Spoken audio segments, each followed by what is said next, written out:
नमस्कार। मिथिला के गीत संगीत चैनल पर अहाँ सबके स्वागत अछि। आइ एकटा हम जीवित पुत्रिकाक व्रतक कथा कहै छी। ओ शुक्र दिन छी। ई व्रतक कथा अहाँ सबके लग किताब नहि उपलब्ध हैत तऽ एहिमे से देख कऽ अहूँ सब पढ़ि लेब कथा। महालक्ष्मी माँ कल्याण करथिन, जीवत वाहन पुत्रके दीर्घ आयु बनेता। ई कथा अहाँ सब सुनू। जँ अहाँ सबके बढ़िआँ लागै तऽ ओकरा चैनलके सब्सक्राइब कऽ लेब।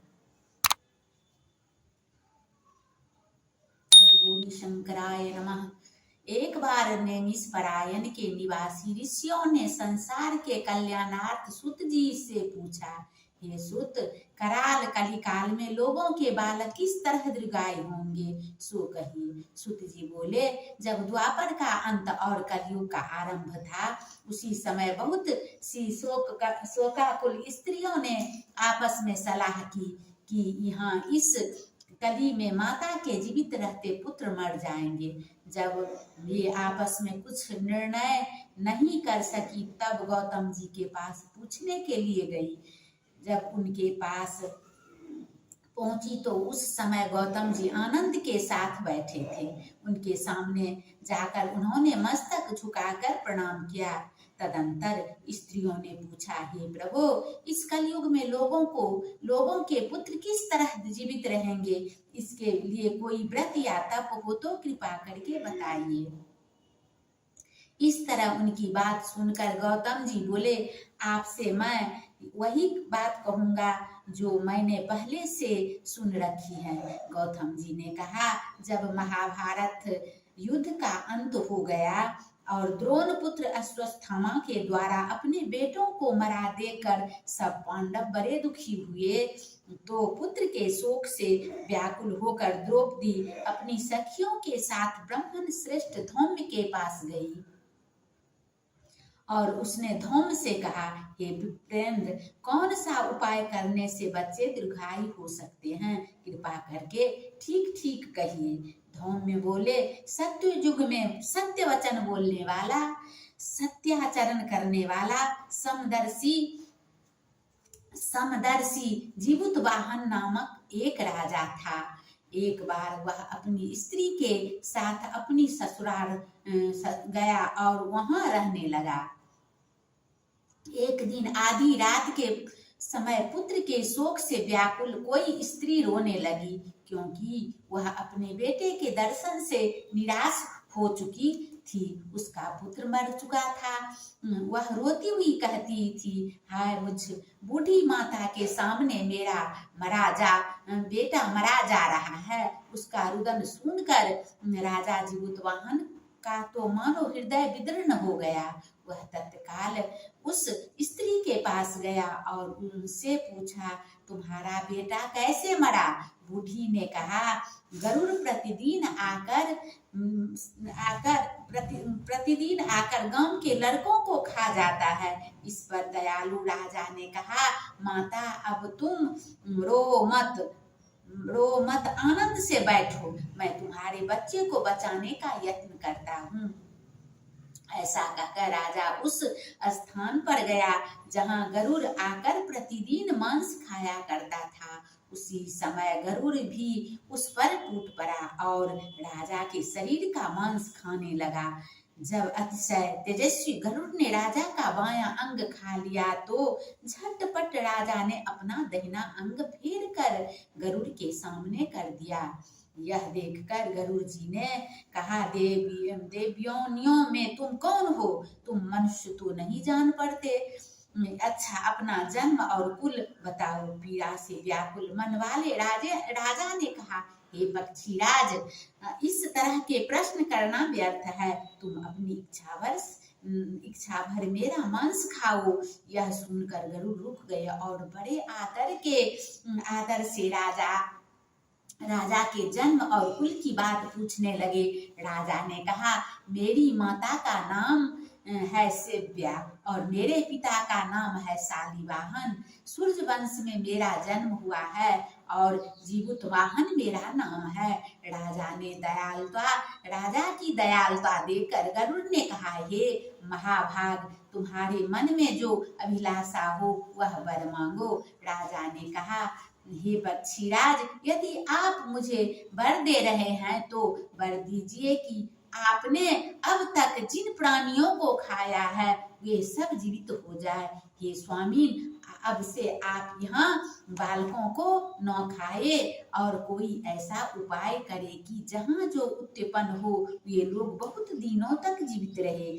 धौम्य ने कहा, हे पक्षीराज, गरुड़ राजा को वरदान देकर स्वयं अमृत के लिए नागलोक चले। वहां से अमृत लाकर उन्होंने उन मरे मनुष्य की हड्डियों पर बरसाया। ऐसा करने से सब लोग जीवित हो गए जिनको कि पहले गरुड़ ने खाया था। राजा के त्याग और गरुड़ की कृपा से वहां बालों का बहुत कष्ट दूर हो गया। उस समय राजा के शरीर की शोभा दुनी हो गई थी।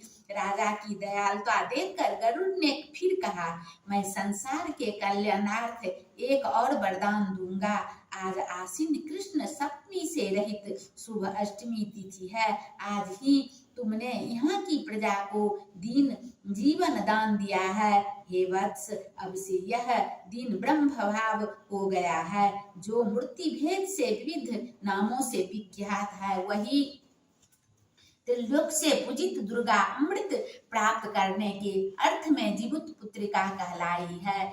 जो इस तिथि को जो स्त्रियां उस जीवित पुत्रिका की और कुश की आकृति बनाकर तुम्हारी पूजा करेंगी तो दिनों दिन उनका सौभाग्य बढ़ेगा और वंश की भी बढ़ती होती रहेगी। हे महाभाग, इस विषय में विचार करने की भी आवश्यकता नहीं है। राजन, सप्तमी से रहित और उदया तिथि की अष्टमी को व्रत करे, यानी सप्तमी विधि अष्टमी जिस दिन हो उस दिन व्रत न कर शुद्ध अष्टमी को व्रत करे और नवमी में पारण करे। यदि इस पर ध्यान न दिया गया तो फल नष्ट हो ही जाएगा और सौभाग्य तो अवश्य नष्ट हो जाएगा। जीवित वाहन को इस तरह का वरदान देकर गरुड़ वैकुंठ धाम को चले गए और राजा भी अपनी पत्नी के साथ अपने नगर को वापस चले आए। धौम्य द्रौपदी से कहते हैं, हे देवी, यह अतिशय दुर्लभ व्रत तुमको बताया है। इस व्रत को करने से बच्चे दीर्घायु होते हैं। हे देवी, तुम भी पूर्वोक्त विधि से यह व्रत और दुर्गा जी का पूजन करो तो तुम्हें अभिलषित फल प्राप्त होगा। मुनिराज धौम्य की बात सुनकर द्रौपदी के हृदय में एक बार का कौतूहल उत्पन्न हुआ और पूर्वासिनी सहित को बुलाकर उनके साथ यह उत्तम व्रत किया। गौतम ने कहा, यह व्रत और उसके प्रभाव को किसी एक चिल्ली ने सुन लिया और अपनी सखी सियारिन को बताया। इसके बाद पीपल वृक्ष की शाखा पर बैठकर उस चिल्ली ने और उस वृक्ष के खोते में बैठकर सियारिन ने भी व्रत किया। फिर वही चिल्ली किसी उत्तम ब्राह्मण के मुख से यह कथा सुन आई और पीपल के खोते में बैठी हुई अपनी सखी को सुनाया। सियारिन ने आधी कथा सुनी थी कि उसे भूख लग गई और वह उसी समय सबसे भरे हुए शमशान में पहुंची। वहां उसने इच्छा भर मांस का भोजन किया और चिल्ली बिना कुछ खाए पिए रह गई और सवेरा हो गया। सवेरे यह गौशाले में गई और वहां गौ का दूध पिया। इस तरह नवमी को उसने पारण किया। कुछ दिनों के बाद दोनों मर गई और अयोध्या में किसी धनी व्यापारी के घर में जन्मी। संयोग से उन दोनों का जन्म एक ही घर में हुआ, जिसमें सियारिन ज्येष्ठ हुई और चिल्ली छोटी। ये दोनों सभी शुभ लक्षणों से युक्त थी, इसलिए बड़ी लड़की काशीराज के और छोटी उनके मंत्री के साथ ग्राहपात्य अग्नि के सामने विधि पूर्वक ब्याही गई। पूर्व जन्म के कर्म फल से वह मृग नयनी रानी हुई। जिस किसी संतान को उत्पन्न करती वह मर जाती थी। पूर्व जन्म की बात को स्मरण करने वाली मंत्री की पत्नी ने अष्ट वसुओं के सदृश तेजस्वी 8 बेटे उत्पन्न किए और सभी जीवित रहे। अपनी बहन के पुत्रों को जीवित देखकर ईर्ष्यावश राजपत्नी ने अपने स्वामी से कहा कि यदि तुम मुझे जीवित रखना चाहते हो तो इस मंत्री के भी पुत्रों को उसी जगह भेज दो जहां मेरे बेटे गए हैं, अर्थात इन्हें मार डालो। यह सुनकर राजा ने उस मंत्री के पुत्रों को मारने के लिए कई प्रकार के उद्योग किए। यह मंत्री पत्नी ने मंत्री जिबुत पुत्रिका के पुण्य बल से बचा लिया। एक दिन राजा आदमियों से उन पुत्रों का सिर कटवाकर पिटारी में रखवाया और वह पिटारी उनकी माता मंत्री पत्नी के पास भेज दिया। किंतु ये 8 सिर बेश कमती जवाहरात हो गए और भले चंगे हुए 8 लड़के अपनी माता के पास वापस चले गए। उनको जीवित देखकर राजपत्नी को बड़ा विस्मय हुआ। अंत में वह मंत्री की पत्नी के पास आई और उसने पूछा, बहन तुमने कौन सा ऐसा पुण्य किया है जिससे बार बार मारे जाने पर भी तुम्हारे बेटे नहीं मरते? इस पर मंत्री की पत्नी ने कहा, पूर्व जन्म में मैं चिल्ली थी और तुम सियारी, दोनों ने व्रत किया था। तुमने व्रत के नियमों का भली भांति पालन नहीं किया था और मैंने किया था। इसी दोष से ये बहन तुम्हारे बेटे नहीं जीते हैं। ओ राजरानी, अब भी तुम इस जीवित पुत्री का व्रत करो तो तुम्हारे बेटे दीर्घायु होंगे। मैंने तुमसे सच कह रही हूँ। उसके कथानुसार रानी ने व्रत किया, तभी से उसके कई बेटे सुंदर और दीर्घायु होकर बड़े राजा हुए। सुत जी कहते हैं कि सब प्रकार का आनंद देने वाला मैंने यह दिव्य व्रत बताया। स्त्रियां चिरंजीवी संतान चाहती हो तो विधि पूर्वक यह व्रत करे। जय महालक्ष्मी माता, जय जीबुत वाहन महाराज की जय। गौरी शंकराय नमः, गौरी शंकराय नमः, गौरी शंकराय नमः। आ वहां से हम आरती से हो कह दै छी, आरती हो गया। ओम जय जगदीश हरे स्वामी, जय जगदीश हरे।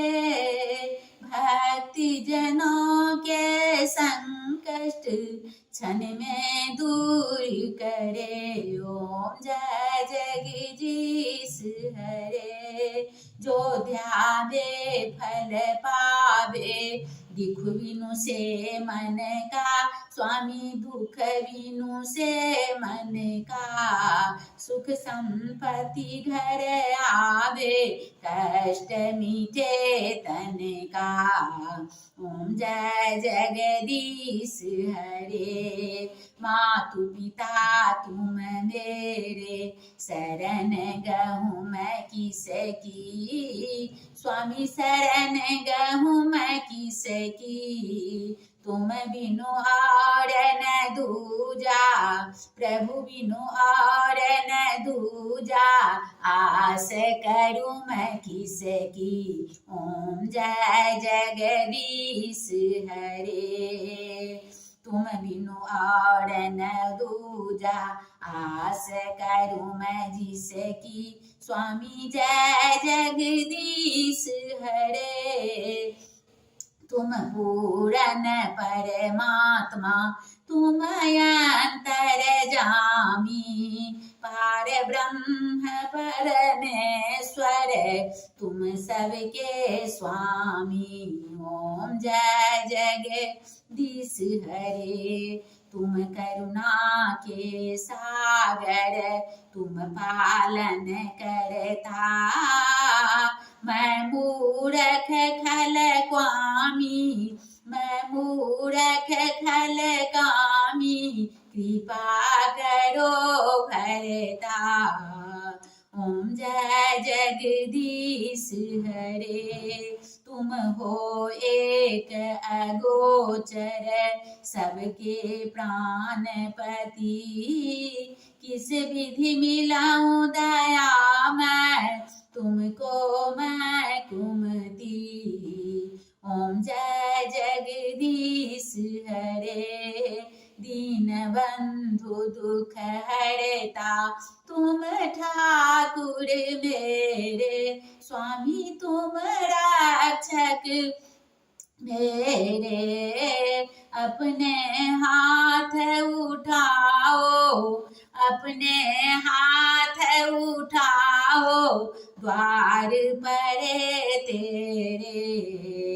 ओम जय जगदीश हरे, विषय विकार मिटाओ, संतन की सेवा, विषय विकार मिटाओ, पाप हरो देवा, श्रद्धा भक्ति बढ़ाओ, संतन की सेवा।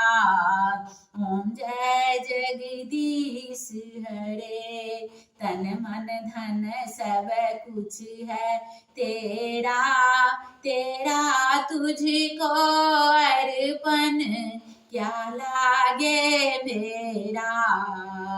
ओम जय जगदीश हरे, ओम जय जगदीश हरे, प्रभु जय जगदीश हरे। भक्त जनों के संकट, दास जनों के संकट, क्षण में दूर करे।